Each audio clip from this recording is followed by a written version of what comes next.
Mothers ഡേക്ക് മുമ്പുള്ള Friday, അതായത് mothers day എന്ന് പറഞ്ഞാൽ ഇപ്പോൾ എല്ലാ വർഷവും മെയ് 2ാം ഞായറാഴ്ചയാണ്. അപ്പോൾ അതിന് മുമ്പുള്ള ഫ്രൈഡേ ബിഫോർ മദേഴ്സ് ഡേ വരുന്നതാണ് നാഷണൽ പ്രൊവൈഡർ അപ്രിസിയേഷൻ ഡേ അല്ലെങ്കിൽ ചൈൽഡ് കെയർ പ്രൊവൈഡർ ഡേ.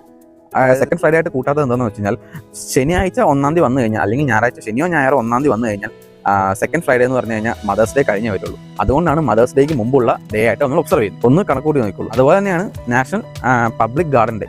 അതും മദേഴ്സ് ഡേക്ക് മുമ്പുള്ള ഫ്രൈഡേ ആണ് ഒബ്സർവ് ചെയ്യുന്നത്. മദേഴ്സ് ഡേക്ക് മുമ്പുള്ള ഫ്രൈഡേ എന്നാണ് ഞാൻ കണ്ടത്. അതും നമുക്ക് ശനിയാഴ്ച ഫ്രൈഡേ എന്ന് ഒബ്സർവ് ചെയ്യാൻ പറ്റില്ല. സെക്കൻഡ് ഫ്രൈഡേ എന്ന് പറയുമ്പോൾ മാറി വരാം. ഇപ്പോൾ എല്ലാ വർഷവും ഇല്ല, എന്നാൽ ചില കേസുകളിൽ 1-ാം തീയതി എന്ന് പറയുന്നത് മെയ് 1 എന്ന് പറയുന്നത് ശനിയാഴ്ചയോ ഞായറാഴ്ച വന്നു കഴിഞ്ഞാൽ ഓബ്വിയസ്ലി അത് മാറും. അത് സെക്കൻഡ് ഫ്രൈഡേ എന്നുള്ളത് മദേഴ്സ് ഡേ കഴിഞ്ഞിട്ടുള്ള ഫ്രൈഡേ ആയിട്ട് മാറും. അതുകൊണ്ട് സെക്കൻഡ് ഫ്രൈഡേ എന്ന് നമുക്ക് ഉറപ്പിച്ച് പറയാൻ പറ്റും. അപ്പോൾ എന്ന് പറയുന്നത് തന്നെ ഇന്ന് വിളിച്ചാൽ വിഷസ് എന്തെങ്കിലും ഗിഫ്റ്റ് വെച്ച് കൊടുക്കാം. പിന്നെ ഡെറ്റനേഴ്സിലുള്ള ഓർമ്മ പങ്കുചേരാം. പിന്നെ നിങ്ങൾക്ക് അറിയാം ഞാൻ പറയാൻ പറ്റുന്ന എന്നുണ്ടെങ്കിൽ അത് കാണുമ്പോൾ ലൈക്ക് ഗോൾഫ് ഞങ്ങൾ നോക്കൂ. Stay up all night.